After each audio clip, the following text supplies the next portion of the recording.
El vidrio del espejo se quebró cuando mi hermano cerró la puerta de un portazo, y los fragmentos cayeron como lágrimas sobre el mármol del baño. Había venido a consolarme después del funeral de papá, pero sus ojos tenían esa frialdad que ya conocía muy bien.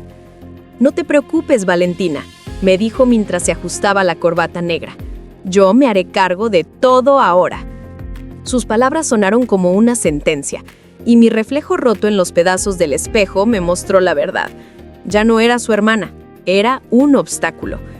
El imperio Mendoza que papá había construido durante 40 años ahora estaba en juego, y Ricardo había decidido que no lo compartiría conmigo. La sangre goteaba de mi dedo donde un fragmento me había cortado, mezclándose con las lágrimas que no pude contener más. En ese momento supe que mi vida había cambiado para siempre, que la niña protegida y mimada había muerto junto con nuestro padre. El testamento se leería en 2 horas, y aunque papá me había preparado para este día, jamás pensé que mi propio hermano sería mi enemigo.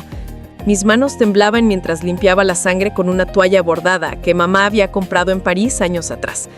Todo en esa mansión de Polanco gritaba lujo y tradición, pero ahora se sentía como una prisión dorada donde el peligro acechaba en cada esquina. Me llamo Valentina Mendoza. Tengo 24 años y hasta hace una semana era solo la hija consentida del magnate más poderoso de la Ciudad de México. Estudié administración en el Tecnológico de Monterrey, porque papá insistió, pero siempre pensé que tendría tiempo de sobra para crecer, para demostrarle que podía ser digna heredera. Ahora, con el peso de Corporación Mendoza sobre mis hombros y la traición de Ricardo quemando en mi pecho, me di cuenta de que había sido ingenua. Mi vulnerabilidad no era solo por la pérdida de papá, sino por darme cuenta de que había vivido en una burbuja, ciega a las ambiciones que crecían como serpientes venenosas a mi alrededor.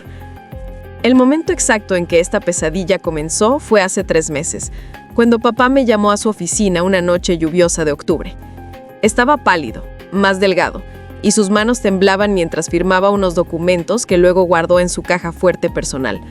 «Mija», me dijo con esa voz ronca que había desarrollado por el cigarro, «si algo me pasa, recuerda que no todos los que sonríen son tus amigos».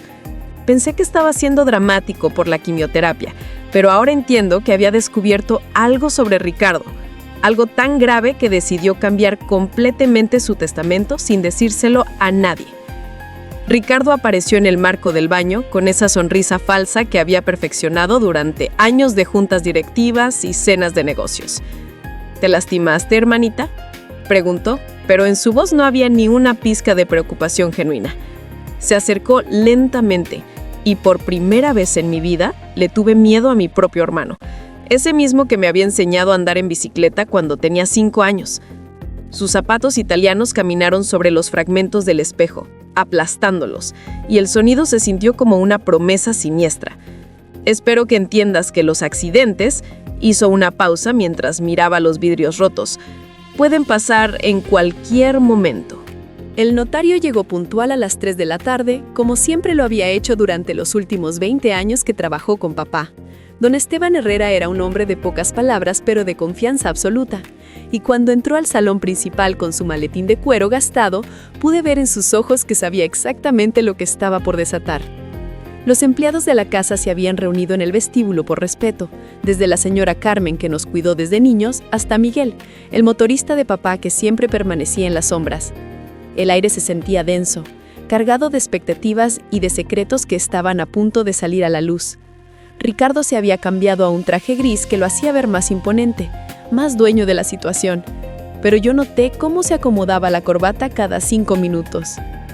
«Antes de comenzar», dijo don Esteban mientras abría su maletín con movimientos calculados, «debo aclarar que este testamento fue modificado hace exactamente 2 meses y medio por el señor Mendoza».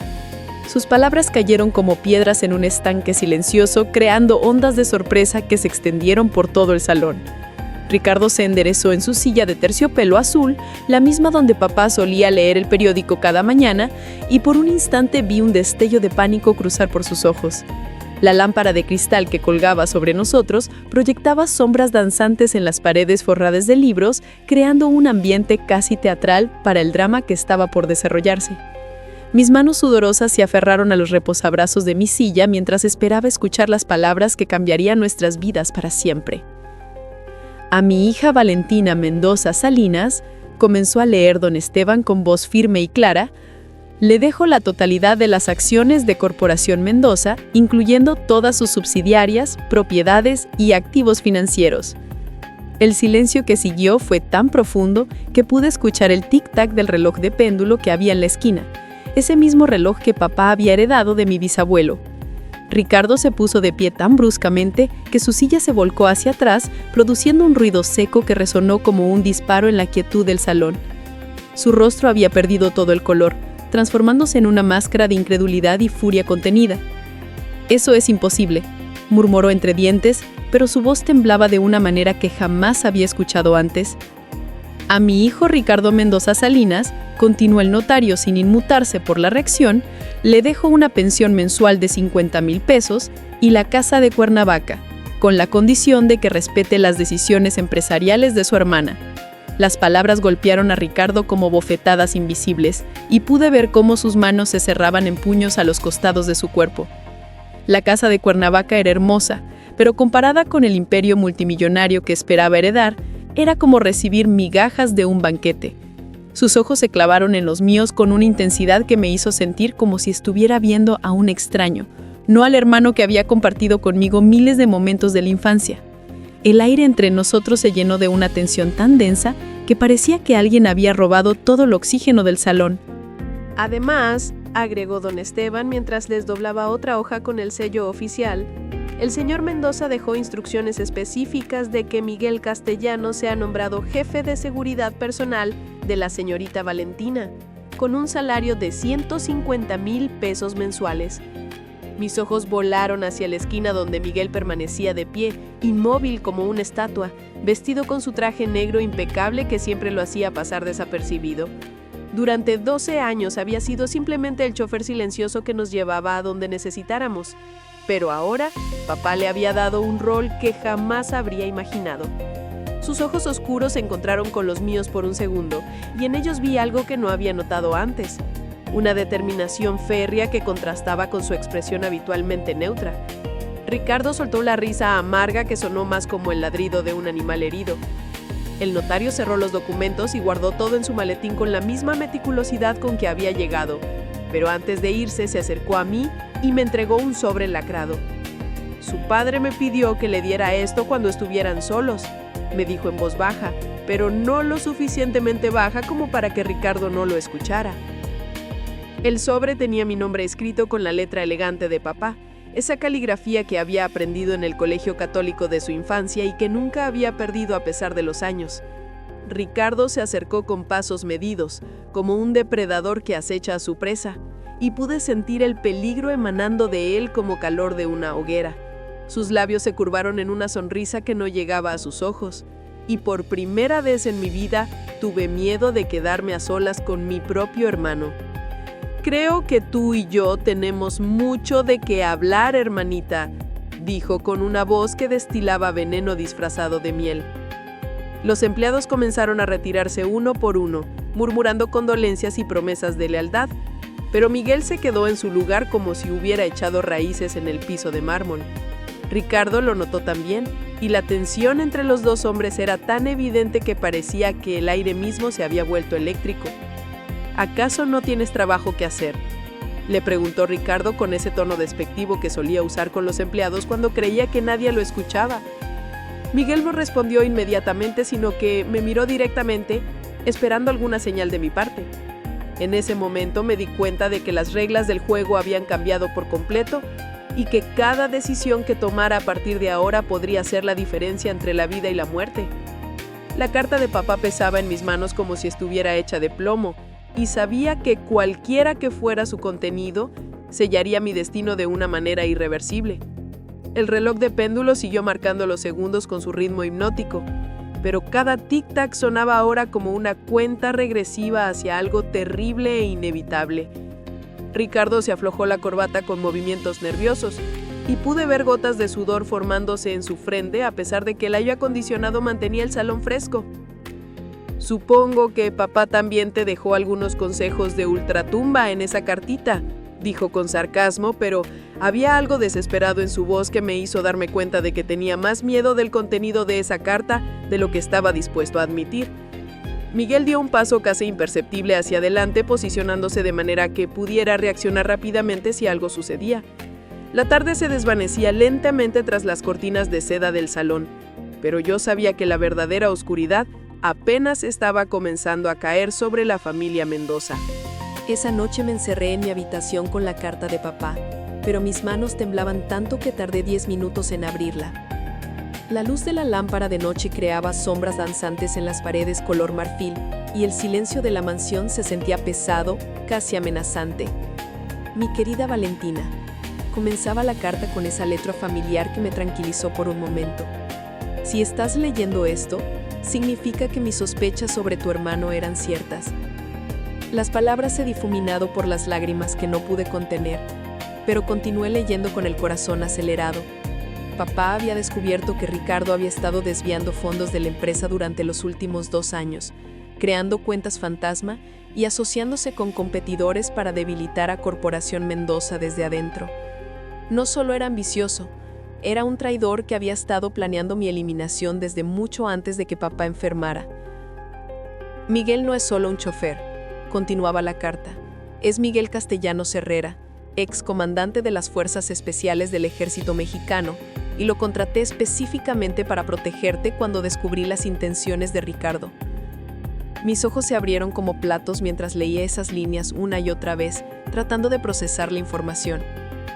El hombre silencioso que durante años había manejado nuestros autos, que conocía cada rincón de la ciudad como la palma de su mano, que siempre llegaba 5 minutos antes de la hora acordada, resultaba ser un soldado entrenado para situaciones de combate.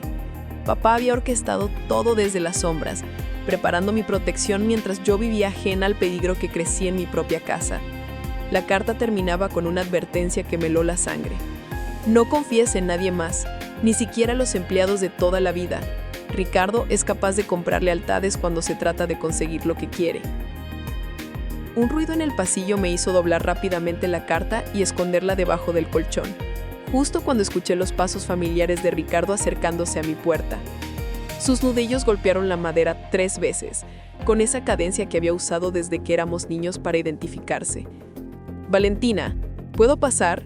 Creo que deberíamos hablar sobre lo que pasó esta tarde», dijo con una voz que intentaba sonar casual, pero que no lograba ocultar completamente la tensión. Me puse la bata de seda rosa que mamá me había regalado en mi último cumpleaños y caminé hacia la puerta con pasos lentos, ganando tiempo para pensar. Cuando abrí, Ricardo estaba ahí parado con 2 copas de vino tinto en las manos, sonriendo con esa expresión que solía usar cuando quería convencerme de algo. El aroma del Malbec que tanto le gustaba a papá llenó mis fosas nasales, pero ahora ese olor familiar me producía náuseas. Pensé que podríamos brindar por papá y por los nuevos tiempos que se avecinan, dijo mientras extendía una de las copas hacia mí. Sus ojos tenían un brillo extraño, casi febril, y noté que ya había bebido bastante porque se balanceaba ligeramente sobre sus pies. La copa que me ofrecía tenía un color ligeramente diferente al de él, más oscuro, como si algo hubiera estado disuelto en el vino. Mi corazón comenzó a latir tan fuerte que estaba segura de que él podía escucharlo, pero traté de mantener la compostura mientras fingía considerar su oferta. «Ricardo, estoy muy cansada», le dije. «Tal vez mañana podamos hablar con más calma». Su sonrisa se desvaneció por una fracción de segundo, lo suficiente para mostrar la frustración que bullía debajo de su máscara de hermano preocupado. La mano que sostenía mi copa tembló casi imperceptiblemente, confirmando mis sospechas más terribles. «Vamos, Valentina, solo una copita», insistió, dando un paso hacia adelante, invadiendo mi espacio personal de una manera que me hizo retroceder instintivamente. «Necesitamos limar asperezas y encontrar la manera de trabajar juntos en el futuro». Sus palabras sonaban razonables, pero había algo en su lenguaje corporal que gritaba peligro, como un animal salvaje que intenta parecer doméstico mientras planea atacar. Recordé las palabras de papá sobre no confiar en nadie, y también la manera en que Miguel había permanecido en el salón después de la lectura del testamento, como si hubiera estado esperando exactamente esta situación. El pasillo estaba sumido en penumbras, iluminado solo por las luces nocturnas que se encendían automáticamente, y las sombras hacían que el rostro de Ricardo se viera distorsionado, casi siniestro. Sus ojos no dejaban de mirar la copa que yo no había tocado, y pude ver la impaciencia creciendo en su expresión como una tormenta que se acerca. De repente, un ruido sordo desde el primer piso nos hizo voltear hacia las escaleras, como si algo pesado hubiera caído al suelo. Ricardo frunció el ceño y bajó su copa, claramente molesto por la interrupción. Pero yo aproveché ese momento de distracción para fingir que tropezaba y derramar el vino sobre la alfombra persa que decoraba el pasillo. ¡Ay, qué torpe soy!, exclamé, mientras veía cómo el líquido se extendía por las fibras delicadas, llevándose consigo cualquier evidencia de lo que Ricardo había planeado para mí. Su rostro se transformó en una máscara de furia contenida, pero no podía mostrar su verdadera reacción sin revelarse por completo. «No te preocupes, hermanita», dijo entre dientes. «Mañana habrá muchas otras oportunidades para brindar». La amenaza velada en sus palabras me hizo entender que había ganado solo una batalla, pero que la guerra apenas estaba comenzando. El ruido del primer piso se repitió, seguido por el sonido inconfundible de pasos cautelosos que se movían por el vestíbulo principal. Ricardo se tensó como un resorte, y por primera vez esa noche vi miedo genuino en sus ojos, como si hubiera recordado que ya no era el único que tenía planes para esa casa. «Será mejor que vayas a ver qué pasó», le dije con toda la inocencia que pude reunir. «No vaya a ser que alguien haya entrado a robar». Sus mandíbulas se apretaron y pude escuchar el rechinar de sus dientes, pero no tenía más opción que irse a investigar sin haber logrado su objetivo. Mientras lo veía alejarse por el pasillo, con sus pasos resonando en el silencio de la noche, supe que Miguel estaba cumpliendo ya con las instrucciones de papá, manteniéndose cerca y atento a cualquier señal de peligro. La noche apenas comenzaba, pero ya había aprendido que en esta guerra silenciosa, cada segundo de ventaja podía significar la diferencia entre vivir para ver el amanecer o convertirme en otra víctima de la ambición desmedida. A la mañana siguiente desperté con el sonido de voces alteradas que venían del jardín, y cuando me asomé por la ventana de mi habitación, vi a Ricardo hablando por teléfono mientras caminaba nerviosamente entre los rosales que mamá había plantado años atrás. Sus gestos eran agresivos, apuntando al aire con el dedo índice como si estuviera dando órdenes a alguien que no podía verlo, y cada pocos segundos volteaba hacia la casa para asegurarse de que nadie lo estuviera observando. «No me importa lo que cueste», alcancé a escuchar cuando abrí ligeramente la ventana. «Necesito que esto se vea como un accidente y necesito que sea pronto». Su voz tenía esa urgencia desesperada de alguien que está corriendo contra el tiempo, y cuando terminó la llamada se quedó parado ahí por varios minutos, mirando hacia mi ventana en el segundo piso, como si pudiera sentir que lo estaba observando. El desayuno que la señora Carmen había preparado se me revolvía en el estómago mientras procesaba lo que acababa de escuchar. Miguel apareció en el jardín como surgiendo de la nada, con esa habilidad que tenía para moverse sin hacer ruido, y pude ver cómo Ricardo se sobresaltaba al verlo. «Buenos días, señor Ricardo», le dijo con esa voz tranquila que siempre había usado, pero ahora podía percibir que había algo diferente en su postura, más alerta, más preparado. «¿Necesita que lo lleve a algún lado esta mañana?». Ricardo negó con la cabeza bruscamente, guardándose el teléfono en el bolsillo interior del saco como si fuera evidencia incriminatoria. «No, Miguel, hoy manejaré yo mismo», respondió con una sequedad que contrastaba con la cortesía forzada que solía mostrar delante de papá. Los dos hombres se miraron por un momento que se sintió eterno, como dos gladiadores midiendo las fuerzas del oponente antes de la batalla. Había una tensión eléctrica entre ellos que hasta yo podía sentir desde mi ventana en el segundo piso. «Señorita Valentina», escuché una voz suave detrás de mí y al voltear vi a la señora Carmen parada en el marco de la puerta con una expresión preocupada que jamás le había visto. «Perdone que la moleste tan temprano, pero necesito decirle algo importante». Se acercó a mí con pasos cautelosos, como si temiera que alguien más pudiera escucharla, y sus manos arrugadas temblaban ligeramente mientras cerraba la puerta de mi habitación. «Anoche escuché al señor Ricardo hablando con unos hombres en la cocina y no me gustó nada lo que estaban platicando», me dijo en voz baja, mirando constantemente hacia la puerta. «Mencionaron algo sobre cambiar las pastillas de frenos del auto de usted, y cuando les pregunté qué estaban haciendo ahí, me dijeron que solo estaban revisando la seguridad de la casa». Sus palabras cayeron sobre mí como cubetas de agua helada y de repente entendí que Ricardo no solo había planeado envenenarme la noche anterior, sino que tenía un plan B mucho más elaborado. ¿Reconoció a esos hombres, señora Carmen? Le pregunté mientras trataba de mantener la calma, pero mi voz salió más aguda de lo normal. Ella negó con la cabeza, pero me contó que uno de ellos tenía una cicatriz que le cruzaba toda la mejilla izquierda y que el otro caminaba con una ligera cojera del pie derecho. No parecían de aquí, Nina, agregó con esa intuición que solo tienen las personas que han trabajado en casas de familias poderosas durante décadas. Tenían esa manera de hablar de los norteños y llevaban herramientas que no eran para trabajo de casa. Mientras me contaba esto, yo recordaba las palabras de papá sobre cómo Ricardo había estado asociándose con competidores y me di cuenta de que probablemente había contratado sicarios profesionales para deshacerse de mí. La señora Carmen me tomó de las manos con esa ternura maternal que siempre había tenido conmigo, pero sus ojos estaban llenos de miedo. «Tenga mucho cuidado, mijita, y no vaya a ningún lado sola». Cuando bajé al comedor para el desayuno, Ricardo ya estaba ahí sentado leyendo el periódico como si fuera un día normal, pero noté que había elegido la silla que le daba vista directa a la entrada principal y a las escaleras. «Buenos días, hermanita», me dijo sin levantar la vista del periódico, pero su voz tenía esa falsa jovialidad que había perfeccionado para ocasiones sociales. «Pensé que tal vez te gustaría acompañarme a la oficina hoy para que vayas familiarizándote con tus nuevas responsabilidades». Sus palabras sonaban completamente lógicas y apropiadas, pero sabiendo lo que ahora sabía, cada invitación se convertía en una trampa potencial. El café que la señora Carmen me sirvió estaba perfecto, como siempre, pero yo no podía dejar de pensar en si Ricardo habría tenido la oportunidad de ponerle algo.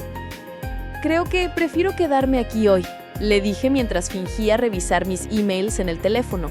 «Tengo muchas cosas que organizar después de todo lo que pasó ayer». Su sonrisa se tensó ligeramente como la cuerda de un violín que está a punto de romperse, y pude ver cómo sus nudillos se ponían blancos al apretar el periódico. «Como quieras, Valentina, pero recuerda que el mundo de los negocios no espera a nadie», dijo con un tono que intentaba sonar paternal, pero que no lograba ocultar su frustración. Papá siempre decía que la mejor manera de aprender era zambullirse de cabeza. Mencionó a papá con esa facilidad que tienen los mentirosos experimentados, usando la memoria de nuestro padre como arma para manipularme. Miguel apareció en el comedor con una bandeja de fruta fresca, y aunque su presencia parecía completamente casual, yo noté cómo sus ojos escaneaban constantemente la habitación, evaluando cada entrada y salida posible. «¿Necesita que le traiga el auto, señorita Valentina?», preguntó con esa deferencia profesional que siempre había mostrado, pero ahora entendía que era parte de su entrenamiento militar disfrazado de educación doméstica. «No, Miguel, gracias», respondí rápidamente, recordando la advertencia de la señora Carmen sobre los frenos. «Creo que hoy no voy a salir». Vi cómo Ricardo y Miguel intercambiaron una mirada cargada de significado, como si cada uno estuviera evaluando los movimientos del otro en un juego de ajedrez mortal. La tensión en el comedor era tan densa que parecía que alguien había subido la temperatura varios grados, y el sonido de los cubiertos contra la porcelana resonaba como disparos en el silencio. Ricardo terminó su café de un solo trago, se puso de pie con movimientos bruscos y anunció que se iba a la oficina.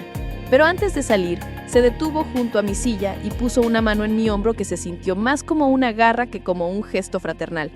«Cuídate mucho, hermanita. Nunca sabes qué peligros pueden estar acechando en una casa tan grande como esta».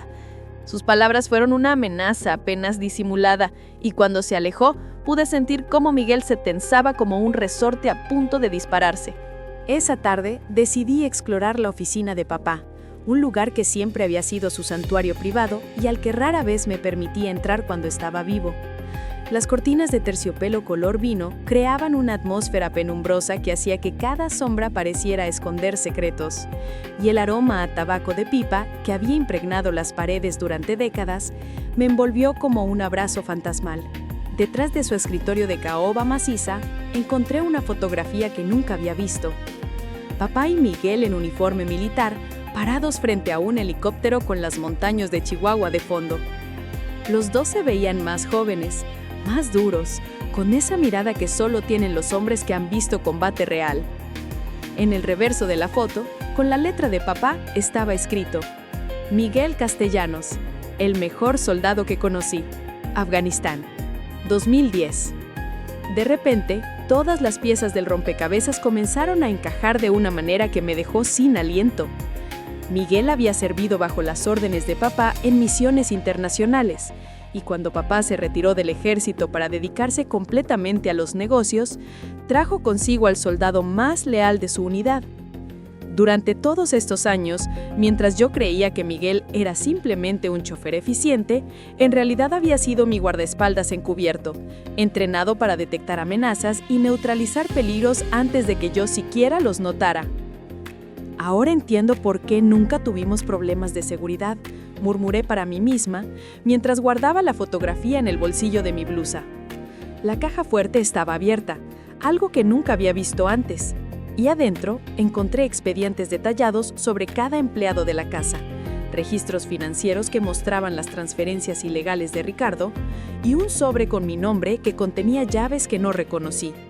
Papá había estado preparando mi protección hasta en los más mínimos detalles, creando redes de seguridad que yo ni siquiera sabía que existían. Un ruido en el piso de arriba me hizo levantar la cabeza bruscamente, como si alguien estuviera moviendo muebles pesados en mi habitación. Los pasos eran demasiado pesados para ser de la señora Carmen, y Ricardo supuestamente estaba en la oficina, así que solo podía significar una cosa. Los hombres que había mencionado a la señora Carmen habían regresado.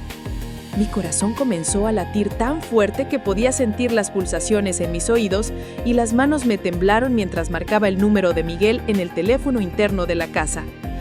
«Miguel», susurré cuando contestó, «creo que hay intrusos en la casa». Su respuesta fue inmediata y profesional.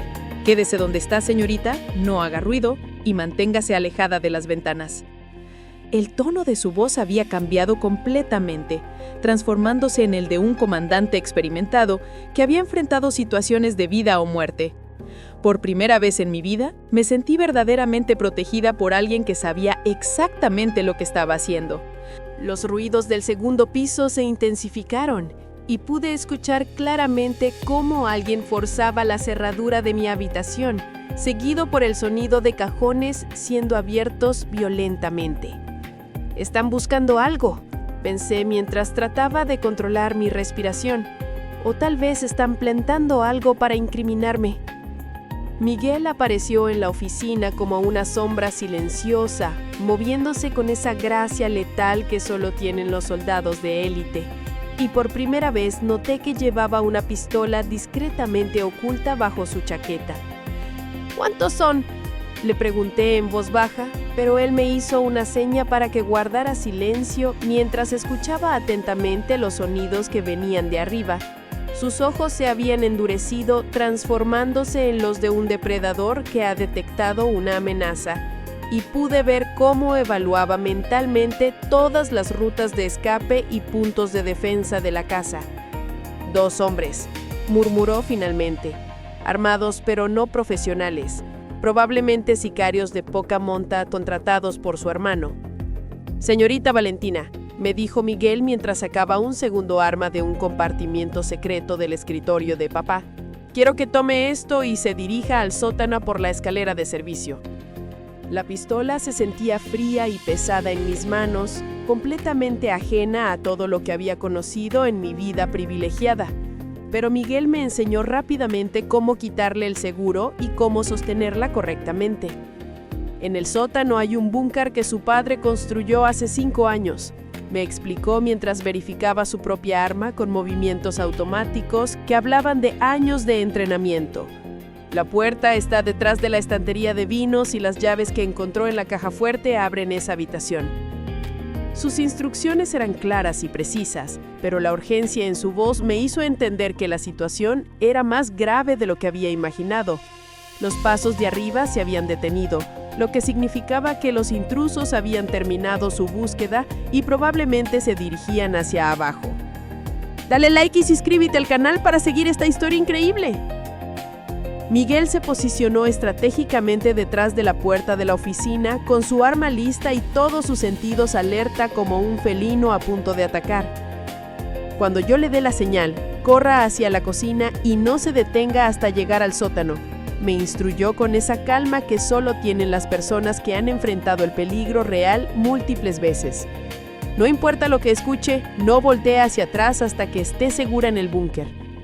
Sus palabras me hicieron entender que estaba dispuesto a sacrificar su vida por proteger la mía, cumpliendo una promesa que había hecho a papá años atrás. El sonido de pasos bajando por la escalera principal se hizo más nítido, acompañado por voces bajas que hablaban en el acento norteño que había descrito la señora Carmen. «Revisa la planta baja», escuché que decía uno de ellos. «El jefe quiere que parezca que se cayó por las escaleras». La confirmación de que habían venido a matarme me golpeó como un puñetazo en el estómago, pero también despertó en mí una furia que no sabía que poseía. «Ahora», susurró Miguel, y salí corriendo de la oficina hacia la cocina con el corazón palpitando tan fuerte que estaba segura de que todo el mundo podía escucharlo. Detrás de mí, escuché el primer disparo, seguido de gritos y el sonido de muebles siendo volcados en una lucha desesperada. Mis pies descalzos resbalaban en el piso de mármol de la cocina, pero logré llegar a la puerta del sótano justo cuando escuché el segundo disparo, más cercano esta vez, seguido de un grito de dolor que no sabía si era de Miguel o de uno de los atacantes. La escalera al sótano nunca me había parecido tan larga y empinada, y cada paso que daba resonaba en la oscuridad como el latido de un corazón gigantesco. Cuando finalmente llegué a la estantería de vinos, mis manos temblaban tanto que tardé varios intentos en insertar la llave correcta, pero cuando la puerta secreta se abrió finalmente, pude escuchar pasos corriendo hacia el sótano y supe que mi tiempo se había agotado.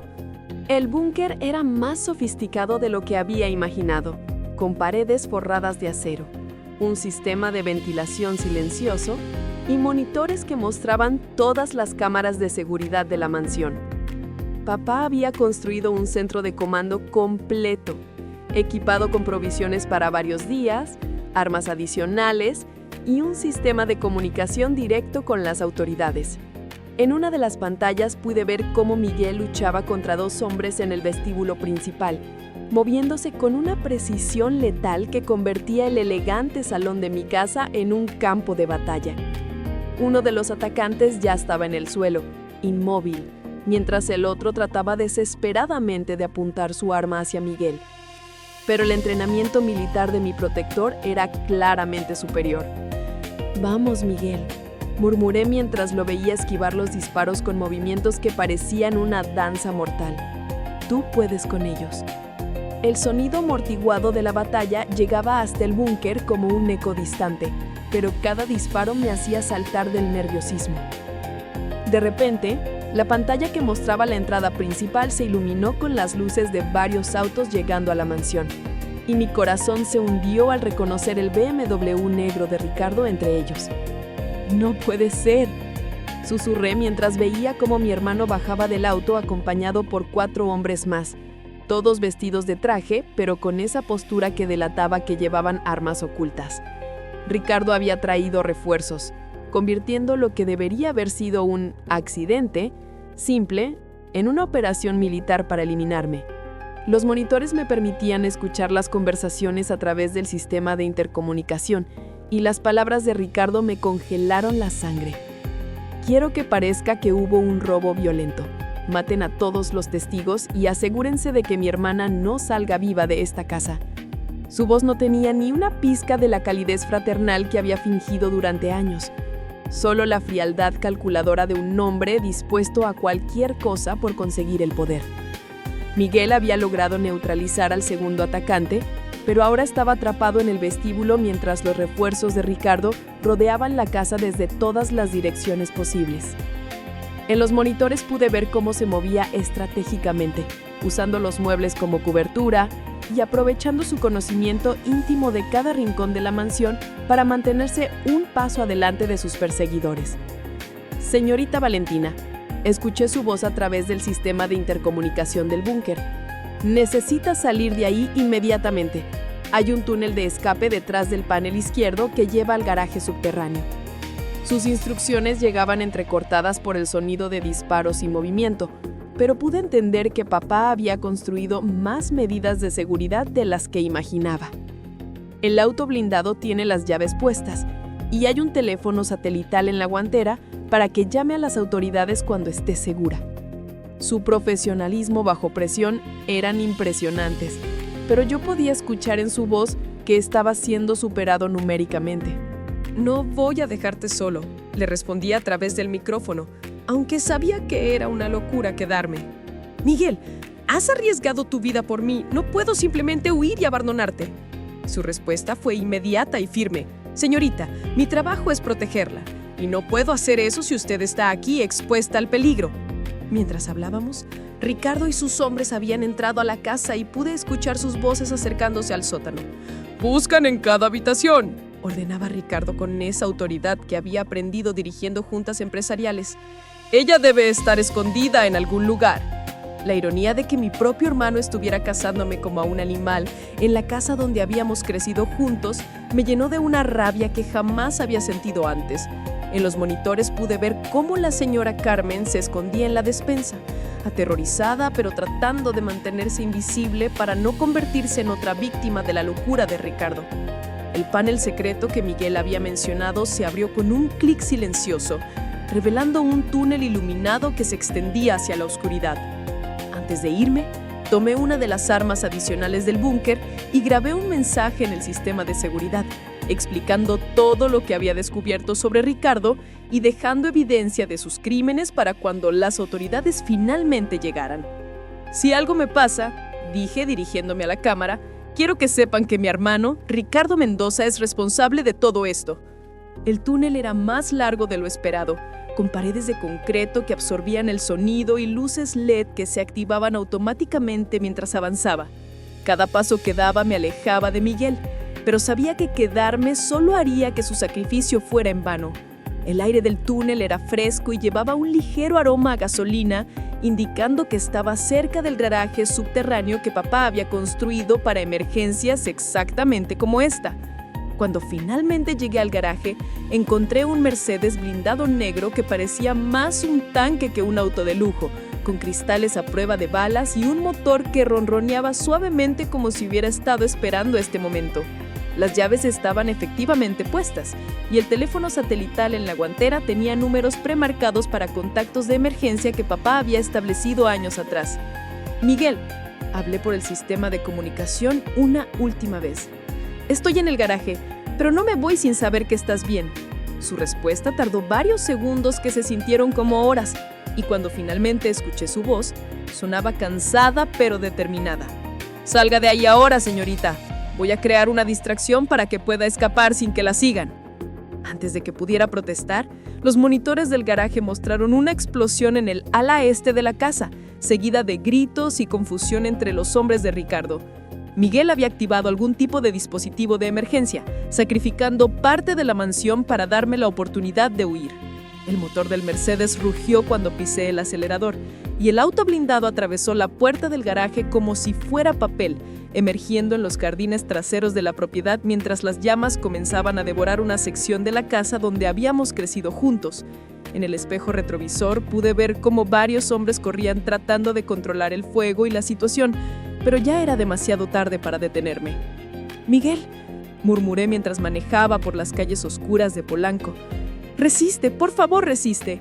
El teléfono satelital estaba marcando automáticamente al número de emergencia de la Policía Federal y cuando contestaron mi voz salió entrecortada pero clara.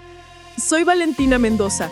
Hay un atentado en progreso en mi casa. Necesito ayuda inmediatamente». La ciudad nocturna pasaba como una mancha borrosa a través de los cristales blindados y por primera vez en mi vida me di cuenta de que estaba completamente sola, sin más protección que la que yo misma pudiera procurarme. La niña privilegiada que había sido esa mañana había muerto en el fuego de esa casa y lo que emergía de las cenizas era una mujer dispuesta a luchar por lo que era suyo. Manejé durante horas por las calles vacías de la Ciudad de México, sin rumbo fijo, solo tratando de procesar todo lo que había pasado en las últimas 24 horas. El Mercedes blindado se sentía como una fortaleza móvil, pero yo me sentía más vulnerable que nunca, completamente sola en un mundo que de repente se había vuelto hostil y peligroso. Cuando finalmente me detuve en un hotel discreto en la zona rosa, mis manos temblaban tanto que apenas podía sostener las llaves del auto. Una habitación para una noche, le dije al recepcionista nocturno, pagando en efectivo para evitar dejar rastros electrónicos que Ricardo pudiera seguir. El hombre me miró extrañamente, probablemente porque mi ropa cara contrastaba con mi estado obviamente alterado, pero no hizo preguntas y me entregó la llave de una habitación en el 5º piso. Subí por las escaleras en lugar del elevador, una precaución que Miguel me había enseñado sin que yo me diera cuenta durante todos esos años de protección silenciosa. La habitación era pequeña y modesta, un mundo completamente diferente al lujo al que estaba acostumbrada, pero nunca me había sentido más agradecida por un lugar seguro donde esconderme. Encendí la televisión con el volumen bajo y cambié de canal hasta encontrar las noticias locales, esperando encontrar alguna información sobre lo que había pasado en mi casa. Incendio en mansión de Polanco deja 1 muerto y varios heridos, leyó la conductora con esa neutralidad profesional que usan los periodistas para hablar de tragedias. Mi corazón se detuvo por un momento cuando mencionaron 1 muerto, pero el reporte continuó. Las autoridades confirmaron la muerte de un presunto intruso, mientras que otros 2 están hospitalizados en estado grave. No mencionaban a Miguel directamente, lo que me dio una esperanza desesperada de que hubiera logrado sobrevivir y escapar. Ricardo aparecía en pantalla frente a los restos humeantes de una sección de la casa, interpretando el papel del hermano destrozado que había perdido a su hermana en un terrible accidente. Mi hermana Valentina, decía Ricardo frente a las cámaras, con lágrimas que parecían completamente genuinas. Debe estar atrapada en algún lugar de la casa. Los bomberos siguen buscando, pero... Su voz se quebró de manera convincente y tuve que admitir que era un actor consumado, capaz de engañar hasta a los periodistas más experimentados. Hubo un intento de robo que se salió de control y mi pobre hermana estaba sola en casa cuando estos criminales entraron. La narrativa que estaba construyendo era perfecta. Él como el hermano protector que llegó demasiado tarde, yo como la víctima inocente de un crimen aleatorio y Miguel simplemente como un empleado que había muerto tratando de defender la propiedad. En ese momento entendí que Ricardo no solo había planeado matarme, sino que había preparado toda una historia para explicar mi desaparición, de manera que él quedara como el heredero legítimo y desconsolado. El teléfono satelital que había tomado del auto comenzó a sonar, y cuando vi el número en la pantalla mi corazón se aceleró. Era Miguel. «¿Miguel? ¿Estás bien?», respondí inmediatamente sin poder ocultar el alivio en mi voz. «Estoy herido, pero vivo», respondió con una voz que sonaba cansada y ronca. «Estoy en un lugar seguro, pero necesitamos hablar. Su hermano está moviendo todas sus influencias para que la declaren oficialmente muerta». Sus palabras confirmaron mis peores temores. Ricardo estaba usando su conexión con políticos y jueces corruptos para acelerar el proceso legal que lo convertiría en el único heredero de Corporación Mendoza. «Tiene jueces en su nómina», continuó Miguel. «Y si no hacemos algo pronto, van a declarar que usted murió en el incendio y él va a tomar control completo de la empresa mañana mismo». La urgencia en su voz me hizo entender que no teníamos tiempo para planes elaborados o estrategias complicadas. «¿Qué podemos hacer?», le pregunté, mientras me paseaba nerviosamente por la pequeña habitación del hotel. «Su padre me dejó instrucciones para una situación exactamente como esta», respondió Miguel. «Hay evidencia oculta en una caja de seguridad del Banco Nacional, suficiente para destruir a Ricardo y a todos sus cómplices». Me explicó que papá había estado recopilando pruebas de las actividades criminales de Ricardo durante meses, incluyendo grabaciones de conversaciones comprometedoras, transferencias bancarias ilegales y contratos con organizaciones criminales. «Pero necesitamos que usted esté presente para abrir la caja», agregó, «y eso significa exponerse al peligro». La ironía no se me escapó. Para salvar mi vida y mi herencia, tendría que arriesgar todo entrando directamente en el territorio de Ricardo, donde sus influencias serán más fuertes. Además, continuó Miguel con una nota de urgencia creciente, la señora Carmen está desaparecida. Los hombres de Ricardo se la llevaron esta mañana, probablemente para asegurarse de que no pueda testificar sobre lo que vio anoche. La noticia sobre la señora Carmen me golpeó como un puñetazo en el estómago, llenándome de una culpa terrible por haber huido mientras ella quedaba expuesta al peligro. «Es mi culpa», murmuré. «Si no hubiera escapado, ella estaría segura». «No, señorita», me interrumpió Miguel con firmeza. «Si usted no hubiera escapado, ambas estarían muertas ahora». pero todavía podemos salvarla si actuamos rápido. Me explicó que Ricardo probablemente tenía a la señora Carmen en algún lugar donde pudiera controlar su testimonio, usándola como palanca para asegurar su versión de los eventos. Tengo contactos en las fuerzas especiales que pueden ayudarnos, agregó, pero necesitamos esa evidencia del banco para que las autoridades federales tomen el caso en serio. Sus palabras me hicieron entender que esta no era solo una lucha por mi supervivencia o mi herencia, sino una guerra contra la corrupción que había permitido que hombres como Ricardo compraran impunidad con dinero e influencias. La niña asustada que había huido de su casa unas horas antes se estaba transformando en una mujer decidida a luchar no solo por justicia, sino por proteger a las personas inocentes que habían quedado atrapadas en esta pesadilla. ¿Qué podemos hacer?, le pregunté mientras me paseaba nerviosamente por la pequeña habitación del hotel. Hay una cafetería en la colonia Roma, que abre a las 5 de la mañana. La Cafetera Rebelde en la esquina de Álvaro Obregón y Medellín. Llegue 10 minutos antes de que abran y use la entrada trasera. Sus instrucciones eran precisas y profesionales, pero pude detectar algo más en su voz: respeto. Ya no me estaba hablando como la niña privilegiada que había sido, sino como una aliada en una misión peligrosa. Señorita Valentina, agregó antes de colgar, lo que vamos a hacer mañana es muy riesgoso. Una vez que abramos esa caja de seguridad, no habrá vuelta atrás.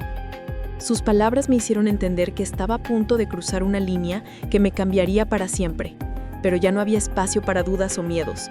Ricardo había convertido esta guerra en personal cuando decidió lastimar a personas inocentes como la señora Carmen, y yo estaba lista para mostrarle que había subestimado completamente a la hermana que pensaba eliminar tan fácilmente.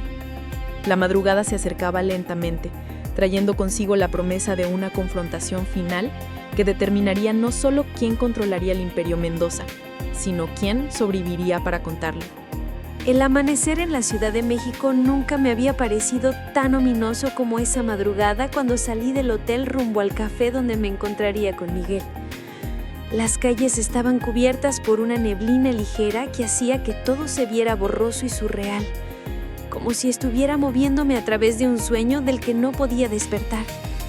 El Mercedes blindado cortaba el silencio matutino como una bestia metálica, y cada semáforo en rojo me hacía sentir como si Ricardo pudiera aparecer en cualquier momento con sus sicarios.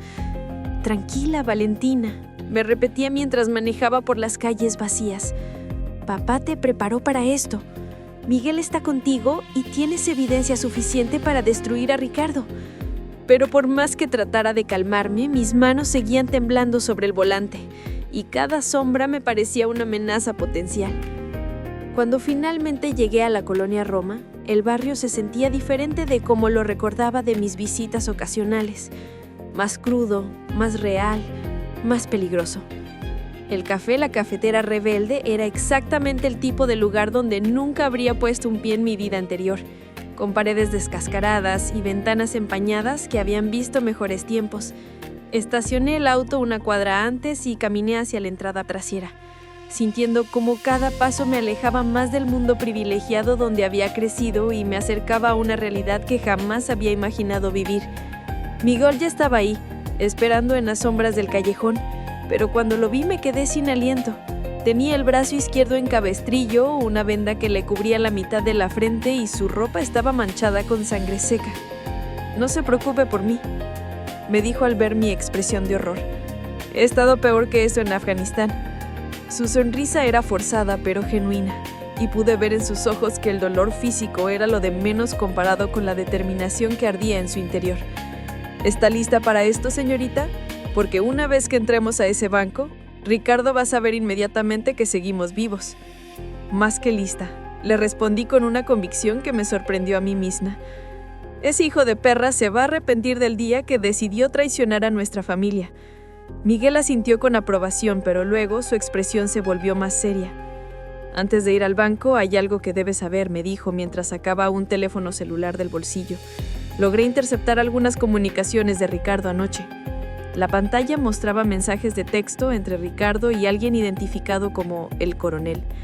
Y mientras los leía, sentí cómo la sangre se me helaba en las venas. Eliminen a la empleada doméstica antes del mediodía y asegúrense de que aparezca un suicidio por depresión. La señora Carmen no solo estaba secuestrada, sino que tenía menos de 6 horas de vida si no hacíamos algo inmediatamente. También hay más, me dijo Miguel mientras deslizaba el dedo por la pantalla. Ricardo planea declarar que usted sufría de problemas mentales y que el suicidio de la señora Carmen fue por culpa y remordimiento de no haberla podido proteger. ¿Dónde la tienen? Le pregunté con una furia que nunca había sentido antes. Una rabia que me quemaba desde adentro como ácido. En un departamento de seguridad en Santa Fe, respondió Miguel. Pero está fuertemente custodiado. Y si llegamos con las autoridades normales, los contactos de Ricardo les van a avisar antes de que podamos rescatarla. Sus palabras me hicieron entender que estábamos en una carrera contra el tiempo, donde cada minuto contaba. Y donde un solo error podría costar no solo mi vida y mi herencia, sino también la vida de la mujer que había sido como una segunda madre para mí. Tengo un plan, continuó Miguel, pero va a requerir que usted haga algo muy peligroso. Me explicó que necesitábamos dividir nuestros esfuerzos. Él iría a rescatar a la señora Carmen con ayuda de sus contactos militares, mientras yo iría sola al banco a recuperar la evidencia que destruiría a Ricardo. Es demasiado riesgo, protesté. No puedo dejar que vaya solo a enfrentar a esos criminales. Y yo no puedo dejar que vaya sola a un banco donde Ricardo probablemente tiene vigilancia, respondió. Pero si coordinamos bien, podemos golpearlo en 2 frentes al mismo tiempo. El plan que Miguel había diseñado era arriesgado pero brillante en su simplicidad. Mientras él creaba una distracción rescatando a la señora Carmen, yo aprovecharía la confusión para llegar al banco y acceder a la caja de seguridad sin ser detectada. Sus contactos en el banco van a recibir una llamada anónima reportando la ubicación del secuestro, me explicó. Y eso los va a obligar a movilizar recursos para cubrir esa emergencia. Me entregó un dispositivo de comunicación militar y una pistola más pequeña que la que había usado la noche anterior.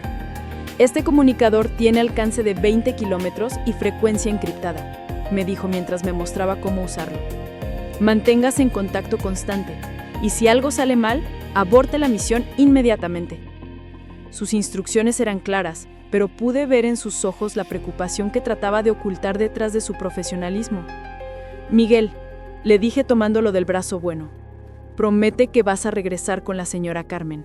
No puedo perder a las 2 personas que más me importan en el mismo día. Se lo prometo, respondió con esa seriedad que solo tienen los soldados cuando hacen juramentos de vida o muerte. Pero usted también tiene que prometerme que no va a tomar riesgos innecesarios. Me miró directamente a los ojos, y por primera vez vi en ellos algo más que lealtad profesional. Había respeto, admiración y algo que se parecía peligrosamente al cariño. Su padre estaría orgulloso de la mujer que se ha convertido en menos de 24 horas, agregó. Ya no es la niña que necesita protección, es una guerrera que puede defenderse sola. Sus palabras me llenaron de una confianza que no sabía que poseía, pero también me hicieron consciente de que la transformación que había comenzado con la lectura del testamento estaba llegando a su punto culminante. En unas pocas horas sabríamos si éramos lo suficientemente fuertes e inteligentes para derrotar a Ricardo, o si su plan para eliminarme finalmente tendría éxito. El café había abierto sus puertas, y los primeros clientes matutinos comenzaban a llegar, ajenos al drama de vida o muerte que se estaba desarrollando en el callejón trasero. Es hora, dijo Miguel mientras verificaba su arma una última vez. El rescate comenzará en exactamente 45 minutos. Me dio un abrazo rápido pero fuerte, el primer contacto físico personal que había tenido conmigo en 12 años de trabajar para la familia, y pude sentir toda la emoción que había estado reprimiendo durante años de fingir ser solo un empleado. Cuídese, señorita Valentina, murmuró contra mi oído, y recuerde que su padre la está cuidando desde donde esté. Lo vi alejarse por el callejón con esa determinación implacable que había desarrollado durante años de servicio militar, y supe que haría cualquier cosa necesaria para cumplir su promesa. Mientras caminaba de regreso al Mercedes blindado, sentí como el peso de toda la responsabilidad caía sobre mis hombros. En las próximas 2 horas, las decisiones que tomara determinarían no solo mi futuro, sino el destino de todas las personas que había amado. La niña privilegiada había muerto definitivamente en el fuego de esa mansión. y lo que quedaba era una mujer dispuesta a luchar hasta la muerte por proteger lo que era suyo y rescatar a quienes la habían protegido toda la vida. El Banco Nacional en Polanco nunca me había parecido tan imponente como esa mañana, con sus columnas de mármol y guardias de seguridad que parecían más soldados que empleados bancarios. Llegué exactamente a las 9 de la mañana, cuando el banco abría sus puertas al público, mezclándome entre los primeros clientes del día para no llamar la atención. Mi corazón latía tan fuerte que estaba segura de que todos podían escucharlo, pero mantuve la compostura mientras me dirigía hacia el área de cajas de seguridad. «Buenos días, señorita Mendoza», me saludó el gerente con esa deferencia especial que siempre habían mostrado hacia nuestra familia. «Lamento mucho lo del incendio en su casa, esperamos que esté bien». Sus condolencias sonaban genuinas, pero pude notar cómo sus ojos escaneaban mi aspecto, probablemente preguntándose por qué la heredera supuestamente traumatizada estaba ahí tan temprano en lugar de estar llorando la pérdida de su hogar. «Gracias, señor Ramírez», respondí con la voz más estable que pude reunir. «Necesito acceder a la caja de seguridad de mi padre. Tengo todos los documentos necesarios». El proceso de verificación se sintió eterno. Cada segundo que pasaba era un segundo menos para salvar a la señora Carmen y un segundo más para que Ricardo descubriera que seguía viva. El comunicador que Miguel me había dado vibró una vez en mi bolsillo, la señal convenida para indicar que el rescate había comenzado, y traté de no mostrar mi nerviosismo mientras el gerente verificaba meticulosamente cada documento. «Todo está en orden», dijo finalmente. «Pero debo informarle que su hermano Ricardo estuvo aquí ayer preguntando sobre esta misma caja». Sus palabras me confirmaron que Ricardo sabía exactamente lo que papá había guardado ahí y que probablemente ya había tratado de acceder a la evidencia que lo incriminaría. «¿Qué le dijeron?», pregunté, tratando de sonar casual. «Espero que hayan seguido los protocolos de seguridad». «Por supuesto», respondió el gerente con orgullo profesional. «Le explicamos que solo usted tenía autorización para acceder, tal como especificó su padre en las instrucciones». La ironía era perfecta. Papá había protegido la evidencia contra Ricardo usando las mismas reglas bancarias que mi hermano había esperado manipular a su favor. Cuando finalmente llegamos a la bóveda de seguridad, mis manos temblaron ligeramente al insertar la llave en la cerradura de la caja 1247. El número que papá había elegido porque era el año en que se fundó la Ciudad de México. La caja era más grande de lo que había imaginado, y cuando se abrió, reveló una colección de evidencia tan detallada y organizada que me quedé sin aliento. Había carpetas llenas de fotografías comprometedoras, grabaciones de audio en dispositivos digitales, contratos firmados que mostraban las asociaciones criminales de Ricardo y transferencias bancarias que documentaban cada peso que había robado de la empresa. «Dios mío, papá», murmuré mientras revisaba rápidamente el contenido.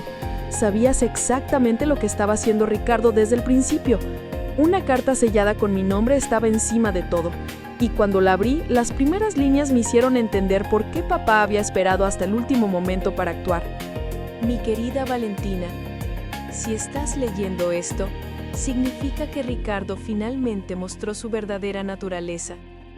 Perdóname por no haberlo detenido antes, pero necesitaba evidencia suficiente para asegurarme de que nunca pudiera lastimar a nadie más».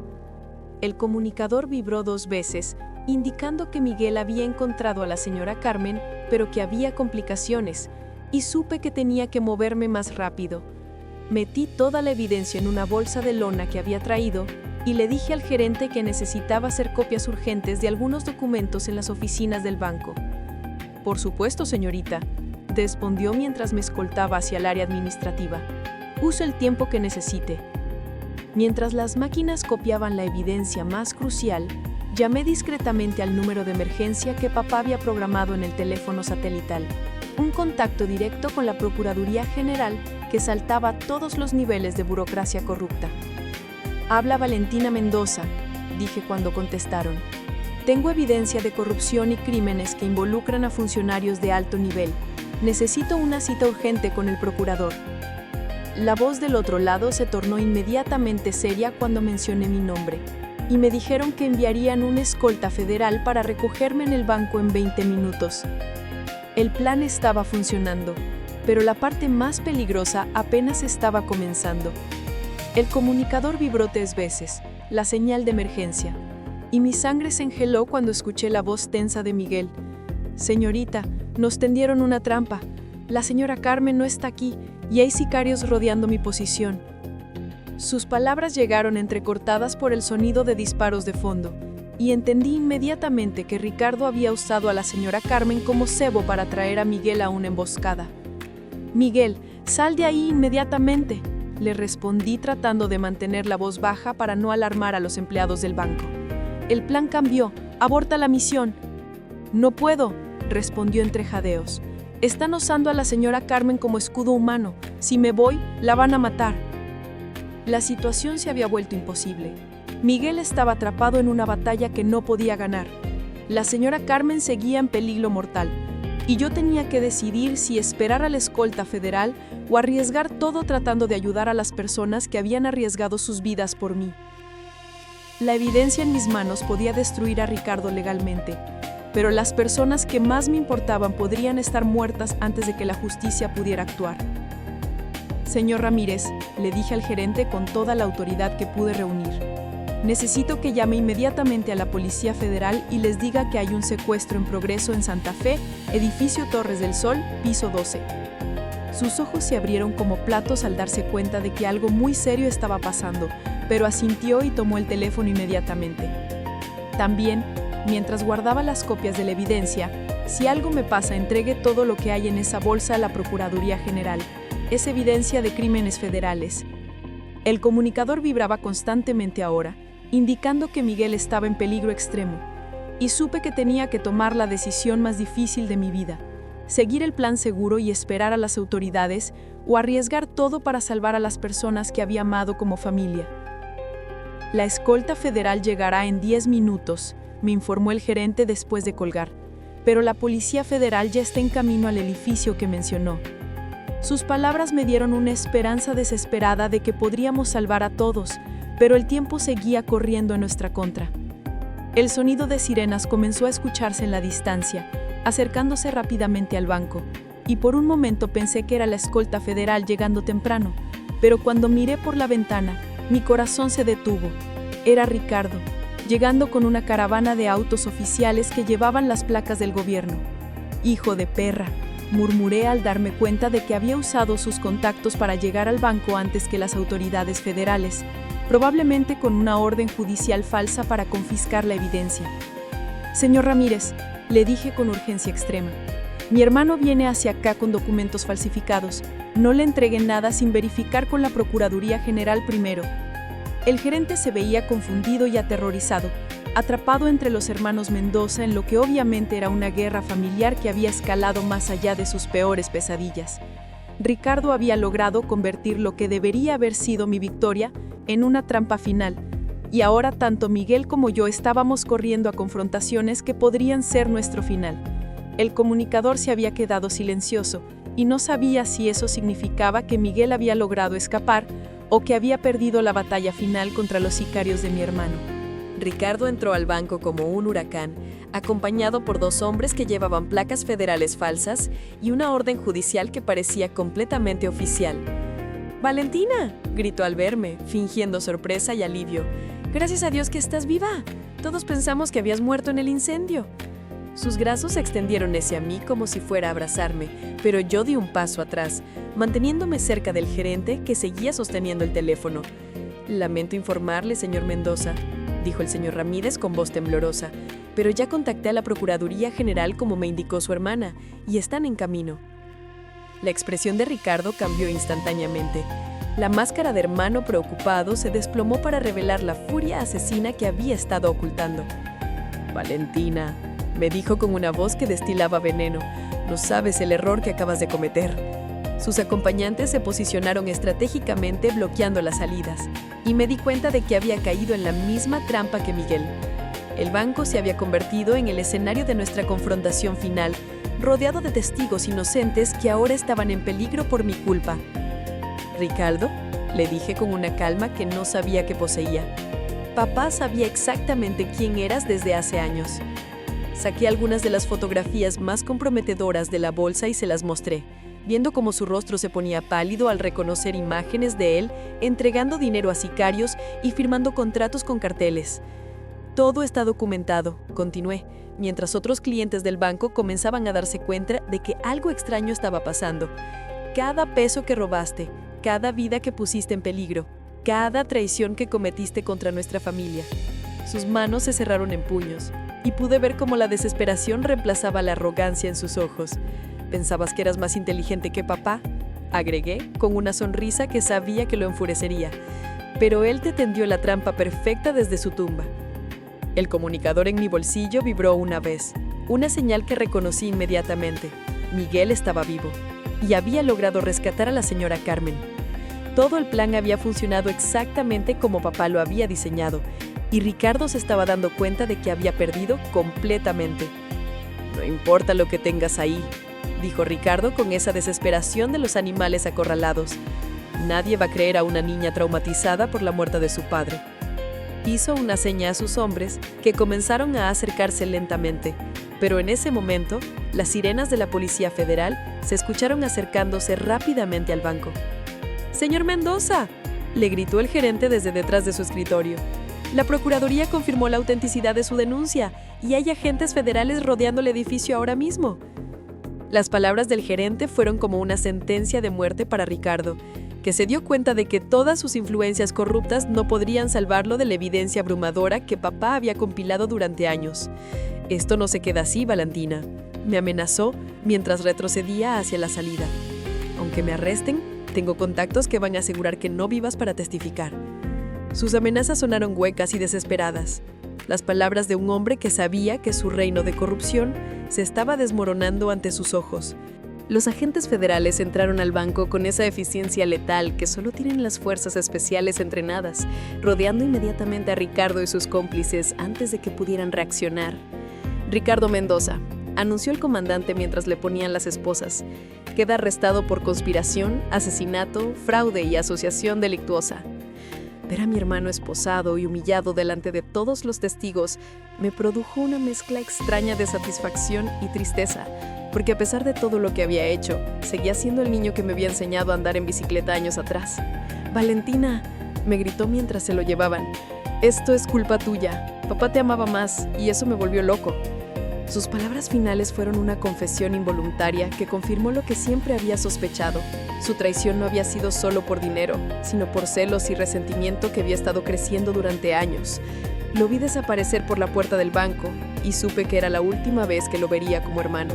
La próxima vez sería en un juicio donde yo testificaría para asegurarme de que pagara por todos sus crímenes. Miguel llegó al banco media hora después, con el brazo aún en cabestrillo, pero con una sonrisa que no había visto en él durante todos los años que había trabajado para nosotros. «La señora Carmen está bien», fueron sus primeras palabras, asustada pero ilesa, y ya está bajo protección federal. El alivio que sentí al escuchar esas palabras fue tan intenso que por poco me desmayo, pero Miguel me sostuvo del brazo con su mano buena. «Cumplió su promesa», le dije con lágrimas en los ojos. «Trajiste de vuelta a casa a la señora Carmen». «Y usted cumplió la suya», respondió con esa mezcla de respeto y cariño que ahora ya no tenía que ocultar. Destruyó a Ricardo y salvó el legado de su padre. Nos quedamos ahí parados en el vestíbulo del banco, dos sobrevivientes de una guerra que había comenzado mucho antes de que nos diera cuenta, pero que habíamos logrado ganar trabajando juntos. El comandante federal se acercó para informarme que necesitarían mi testimonio completo, pero que con la evidencia que habíamos proporcionado, Ricardo y todos sus cómplices pasarían décadas en prisión. Aprendí que la verdadera fortaleza no viene del dinero o las influencias, sino de las personas leales que están dispuestas a arriesgar todo por proteger lo que es correcto. Si esta verdad tocó tu corazón, deja tu like, suscríbete y acompáñame en la próxima historia. 6 meses después, mientras revisaba los reportes trimestrales de Corporación Mendoza desde la oficina que había sido de papá, pude ver por la ventana cómo Miguel jugaba con los hijos de la señora Carmen en el jardín reconstruido de la mansión. Ya no era solo mi jefe de seguridad, sino el hombre que había demostrado que el amor verdadero a veces llega disfrazado de lealtad silenciosa, esperando el momento perfecto para revelarse. La empresa había crecido un 30% desde que eliminamos la corrupción que Ricardo había introducido, y cada empleado sabía que ahora trabajaba para alguien que había demostrado estar dispuesta a arriesgar todo por proteger a su familia extendida. La niña privilegiada había muerto para siempre en el fuego de esa noche terrible. Pero lo que había emergido de las cenizas era una mujer que entendía que el verdadero poder no se hereda, se gana con sangre, sudor y la determinación inquebrantable de proteger a quienes amas, sin importar el precio que tengas que pagar por ello.